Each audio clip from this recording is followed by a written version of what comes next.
बिस्मिल्लाहिर्रहमानिर्रहीम। मेरा नाम डॉक्टर फैसल है। आज की वीडियो में मैं आपको तरीका बताऊंगा कि किस तरह से घुटनों के एक्सरे को पढ़ा जाता है, कैसे घुटने के एक्सरे को चेक किया जाता है कि आप उसके अंदर देख सकते हैं कि जो अगर आपको ऑस्टियोआर्थराइटिस है या आपको घुटनों के बीच में जो ग्रीस कम हो गई है या घुटनों के बीच में कोई भी इशू है, तो आप वो एक्सरे के ऊपर कैसे देखेंगे, क्योंकि एक्सरे वो सबसे पहली मोडेलिटी है, सबसे पहली मशीन है या सबसे पहला वो टेस्ट है जो कि डॉक्टर आपको रिकमेंड करते हैं अगर आपके घुटनों के अंदर दर्द हो।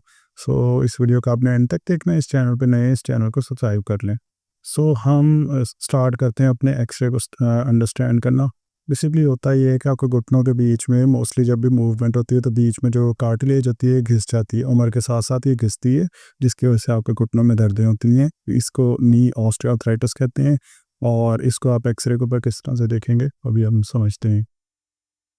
ये देखें, अभी एक्सरे जो हम घुटनों के कराते हैं उसकी दो टाइप्स होती हैं। एक होती है एपी व्यू यानी एंटीरियर पोस्टीरियर व्यू, और दूसरा होता है लैटरल व्यू। जैसे अभी ये वाली जो साइड आपको नज़र आ रही है एपी व्यू का एक्सरे है, यानी एंटीरियर मतलब होता है, मैं बहुत आसान अल्फाज में आपको बताता हूँ। मैं अभी जिस तरह से मैं अभी सीधा बैठा हूँ, सामने से अगर पिक्चर ली जाएगी तो वो एपी व्यू होगा, यानी कि ये मेरा घुटना है राइट साइड का, तो इसकी अगर सीधी पिक्चर ली गई तो ये तस्वीर आएगी। साइड से ली गई तो ये होगी। इसको मेडिकल में कहा जाता है लैटरल और इसे कहा जाता है एपी। नेक्स्ट, अब ये एपी व्यू जो है, ये अब आप ऐसे खड़े होकर भी ले सकते हैं, यानी खड़े होकर सीधी तस्वीर खींचेंगे तो एपी व्यू आएगा, या फिर मशीन ऊपर की तरफ होगी और आप सीधे लेटे हुए होंगे तो और आपकी जो घुटने की तस्वीर ली जाएगी, इसे हम एपी व्यू कहेंगे, इंटीरियर पोस्टीरियर व्यू कहेंगे।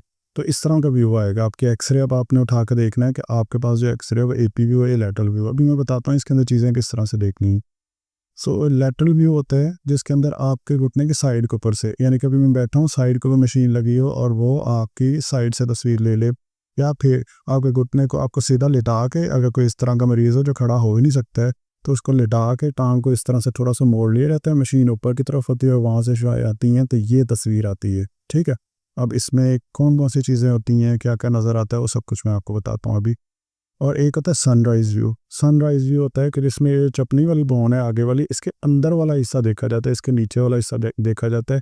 इसमें कुछ इस अंदाज से जो मशीन को प्लेस करके, यहाँ पे मशीन होती है, यहाँ से एक्सरेज आती हैं और आपकी पिक्चर ली जाती है, तो वो कुछ इस तरह से एक्सरे का व्यू आता है।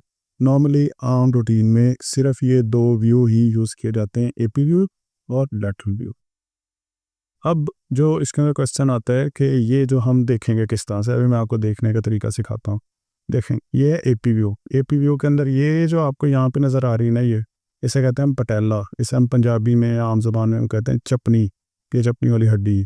अच्छा, यहाँ पे सवाल आ जाता है कि ये कैसे पता चलता है कि राइट लेग का है यानी दाएं टांग का है ये, या लेफ्ट साइड का है।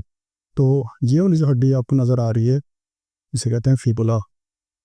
ये हड्डी हमारी दाएं तरफ होती है, यानी कि अब मैं बैठा हूँ ना, तो मेरी राइट लेग की ये वाली जो पतली सी हड्डी है ये राइट साइड पे होती है। अब ये जो बड़े वाली हड्डी है इसको कहते हैं टीबिया, ये जो बड़े वाली हड्डी है इसको कहते हैं फीमर। ये तो हो गए मेडिकल के नाम। अब जो क्वेश्चन है वो ये है कि जिनको घुटनों के बीच में ग्रीस ख़त्म हो जाती है, वो बेसिकली होता ये है। देखें, ये मूवमेंट हो रही है ना अभी आपकी, ये जब आप घुटना मोड़ रहे हैं तो आपकी चपनी वाली हड्डी नीचे की तरफ आ रही है, जैसे ही आप घुटना सीधा कर रहे हैं चपनी वाली हड्डी जो है वो ऊपर की तरफ जा रही है। ये जो मूवमेंट है, इसी तरह से ऊपर और नीचे वाली हड्डियां आपस में मूव कर रही हैं, तो इससे जो जो बीच में रबड़ है, जो बीच में कार्टिलेज है, ये घिस जाती है, ये रगड़ खाती है। इसके रगड़ खाने की वजह से क्या होता है कि यहाँ पे डैमेज होता है और ये कार्टिलेज घिस जाती है, और इसे हम आम ज़बान में कह देते हैं कि घुटनों के बीच में ग्रीस ख़त्म हो गई। एक्सरे के ऊपर ये होता है। देखें, ये है मेरे मूवमेंट में अगर कर रहा हूँ, बीच में रबड़ है, इसका क्या फ़ायदा होगा, जब भी मैं मूवमेंट करूँगा तो दर्द नहीं होगी, क्योंकि फ्रिक्शन नहीं होगी, ताकि रगड़ नहीं आएगी। क्यों? क्योंकि इसके बीच में रबड़ है। जब प्रॉब्लम तब आती है कि जब ये रबड़ घिस जाए, जब ये घिस जाए ना, हम जो भी मूवमेंट करते हैं तो वो रगड़ आती है, उस रगड़ की वजह से क्या होता है, हमें दर्द होती है। अब प्रॉब्लम ये है कि हम एक्सरे में ये कैसे देखें। जब हमें रगड़ आएगी तो फिर जब रगड़ आएगी दो हड्डियों के बीच में, तो क्या होगा, हड्डियां नोकदार हो जाएंगी ना, यानी हड्डी का नोकदार हिस्सा हमें एक्सरे में नज़र आना चाहिए, एक चीज़। दूसरा, अब ये है ना बीच में रबड़ है, वो घिस गई है, इसका मतलब क्या है कि घुटनों के बीच में गैप नहीं है, घुटनों के बीच में गैप ख़त्म हो गया है, साथ जुड़ गए, यानी गैप लॉस होगा। ये अब हम एक्सरे के अंदर देखेंगे कि वाकई है इस तरह या नहीं। ये देखें, और मैं ये दिखाता हूँ आपको एक एनिमेशन, उससे आपको बड़ा अच्छे से समझ आएगी। इस एनिमेशन को आप शुरू से देखें। ये है हमारी पूरी मूवमेंट, घुटने के अंदर मूवमेंट। ये जो वाइट वाइट नज़र आ रहे हैं ये कार्टिलेज हैं। ये उम्र के साथ साथ इस तरह से घिस जाते हैं। ये जैसे घिसते हैं तो अब सारा नोकदार हो जाएगी आपकी हड्डी। ये देखें नोकदार हो गई अब इसका हल ये होता है कि अगर ये बहुत ज़्यादा नोकदार हो जाए ना तो फिर आपका नया जोड़ डलता है। वो कुछ इस तरह से होता है कि वो वाले सिरे काट दिए जाते हैं जहाँ पे नोकदार हो गया, और वो काट के उनको अलहदा कर लिया जाता है, और इस तरह से इसकी जगह के ऊपर नया जोड़ टोटली रिप्लेसमेंट करके लगा दिया जाता है। सो अब ये डिपेंड करता है कि आपकी कितनी हड्डियाँ हैं जिसके ऊपर ज़्यादा नोकदार हिस्से बन गए हैं, ऑस्टियोफाइट्स बन गए हैं। सो इस तरह से आपका नया जोड़ लग जाता है, जिसे हम टोटली रिप्लेसमेंट कहते हैं, नए घुटने की सर्जरी कहते हैं। कुछ लोगों के चपनी वाली हड्डी के ऊपर नहीं होता, ऊपर वाली हड्डी पे होता है, कुछ के नीचे वाली हड्डी पे होता है। अब देखते हैं ये एक्सरे में किस तरह से हमें नज़र आते हैं। अब ये जो एक्सरे आपको नज़र आ रहा है, क्या आप मुझे बता सकते हैं कि इस एक्सरे के अंदर आपको गैप नज़र आ रहा है या नहीं? यहाँ पे अगर देखें तो यहाँ पे तो गैप सही है, ठीक है। इधर देखें ना तो ये दोनों हड्डियाँ आपस में जुड़ रही हैं। इसका मतलब क्या है? यहाँ पे गैप थोड़ा सा कम है। इसका मतलब इस साइड की जो कार्टिलेज है, इस साइड की जो ग्रीस है वो ख़राब हुई हुई है, ठीक है। इसी तरह से अगर हम इसको देखें, चपनी वाली हड्डी को, फीमर को देखें, इनके बीच में अच्छा खासा सही प्रॉपर गैप है, ज़्यादा ख़राब नहीं है, ठीक है। इस एक्सरे के अकॉर्डिंग हम ये कह सकते हैं कि ये अराउंड ग्रेड 1 का ऑस्टियोआर्थराइटिस लग रहा है, ज़्यादा नहीं है इसके अंदर, ठीक है। थोड़े थोड़े ऑस्टियोफाइट्स बने हुए हैं, यानी नोकदार हैं। ये अभी मैं आगे दिखाता हूँ आपको इसकी स्टेजेस की होती हैं, ताकि अगर किसी ने बहुत ज़्यादा डिटेल में देखना हो, ये एक एक पॉइंट है। यानी कि जो मैंने अभी बताया ना कि एक ये ऊपर वाली हड्डी है, एक नीचे वाली, एक ये वाली, और दरमियान में पटेला है। लेकिन अगर कोई चाहे कि ये जो नोक बनी हुई है इसको क्या कहते हैं, इसे क्या कहते हैं, तो फिर ये आप कितनी डिटेल में सिर्फ वीडियो को एक दफ़ा रोक लें यहाँ पे, और यहाँ पे जहाँ पे एफ़ लिखा हुआ है, एफ़ का मतलब लेटरल फेमरल एपिकोंडाइल है। ये मुश्किल मुश्किल टर्म्स हैं, ये बहुत ही ज़्यादा डिटेल है। सो अगर तो आपने इतनी ज़्यादा डिटेल में देखना है तो इसका आप रोक के यहाँ पे पढ़ सकते हैं। बाकी ये है कि आपको जनरल इन्फॉर्मेशन में आसान अल्फाज में जो समझाना चाह रहा हूँ ये है कि यहाँ पे ऊपर फीमर के बोन, नीचे टीबिया या फिबुला, और ऊपर ये हमारे पास पटेला के बोन, और बीच में हम देखेंगे गैप कितना है और कितना नहीं है। सेम टू सेम ये हमारा लेटरल व्यू है। अब देखते हैं, ये देखें, अभी मैं आपको बता रहा था ऑस्टियोफाइट्स का स्टेजेस में, इसके बाद बताता हूँ आपको कि किसी के घुटने की ग्रीस कितनी कम है, उसके कैसे स्टेजेस देखते हैं। पहली 3 स्टेजेस के अंदर आप फिजियोथेरेपी से बहुत आपको फ़र्क पड़ सकता है, डाइट से बड़ा फ़र्क पड़ सकता है। 4th स्टेज के अंदर आपको सर्जरी करानी पड़ती है। वो स्टेजेस मैं अभी आगे बताता हूँ। असल में डायरेक्ट मैं आपको स्टेजेस इसलिए नहीं बता रहा क्योंकि अगर मैं आपको बताऊंगा नहीं कि ऑस्टियोफाइट्स क्या होते हैं, नोकदार होना क्या होता है, तो फिर तो आपको समझ ही नहीं आएगी। सो अब ये हमारे पास है रही एक्सरे। अब इस एक्सरे के अंदर ये जो नोकदार पॉइंट है ये बना हुआ है यहाँ पे। ये नोकदार देख रहे हैं ना, नोक से निकली हुई है यहाँ पे, और इधर यहाँ पे ये एक नोकदार पॉइंट बना हुआ है, ये एक नोकदार पॉइंट बना हुआ है। ये इन्हें कहते हैं हम ऑस्टियोफाइट्स। आपने अपने एक्सरे के ऊपर ये ढूंढने हैं कि ये कितने एक बने हुए हैं।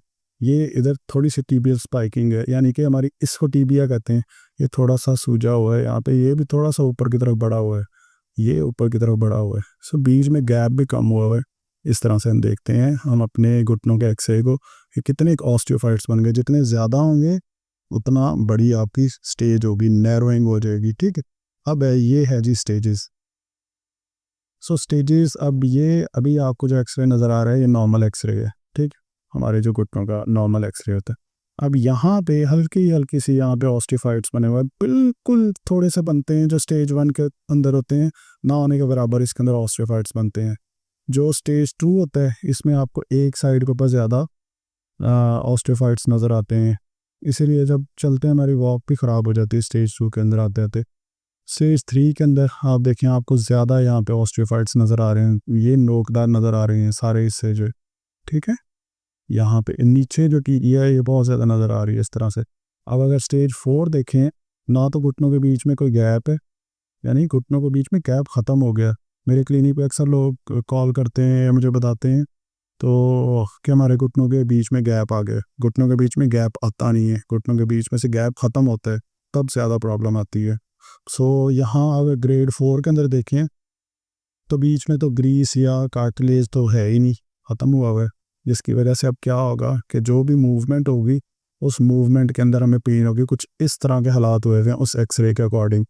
तो इस तरह लोकदार हुआ हुआ है, सारे कार्टिलेज वगैरह डैमेज हुए हुए हैं, जिसकी वजह से अगर स्टेज 4 हो फिर तो काफ़ी चांसेस होते हैं कि आपका इसी तरह से कट के नया घुटना ही डलेगा। लेकिन अब ये नया घुटना किन के डलता है, ये अब एक लंबी बहस स्टार्ट हो जाएगी, क्योंकि टॉपिक्स भी मट जाएंगे। ये डिपेंड करता होता है कि अगर आपकी शुगर या ब्लड प्रेशर कंट्रोल्ड है, यानी अगर आपको डायबिटीज़ नहीं है, फिर रिकमेंडेड होता है कि आप टोटली रिप्लेसमेंट करवा लें अगर आपको 4th स्टेज की नी ऑस्टियोआर्थराइटिस है। लेकिन अगर आपको अनकंट्रोल्ड डायबिटीज़ है तो फिर इतने बड़े बड़े कट लगाने का फ़ायदा कोई नहीं है, क्योंकि फिर इसके जो क्रीम है, जो इसके ज़ख़म है, वही नहीं आपके पकेंगे, जिसकी वजह से बहुत ज़्यादा और ज़्यादा नुकसान होना शुरू हो जाएगा। सो ये तो आपके सर्जन डिसाइड करेंगे कि आपकी सर्जरी होनी है नहीं। सो मेरा मकसद ये था कि मैं आपको समझा सकूं कि घुटने के एक्सरे को किस तरह से देखते हैं। अगर आपको कोई क्वेश्चन है आप कमेंट्स में पूछें, और अगर आप चैनल पे नए हैं इस चैनल को सब्सक्राइब करें। इस चैनल के ऊपर बहुत सारी इस तरह की इंफॉर्मेटिव वीडियोस मौजूद है। Thanks for watching this video.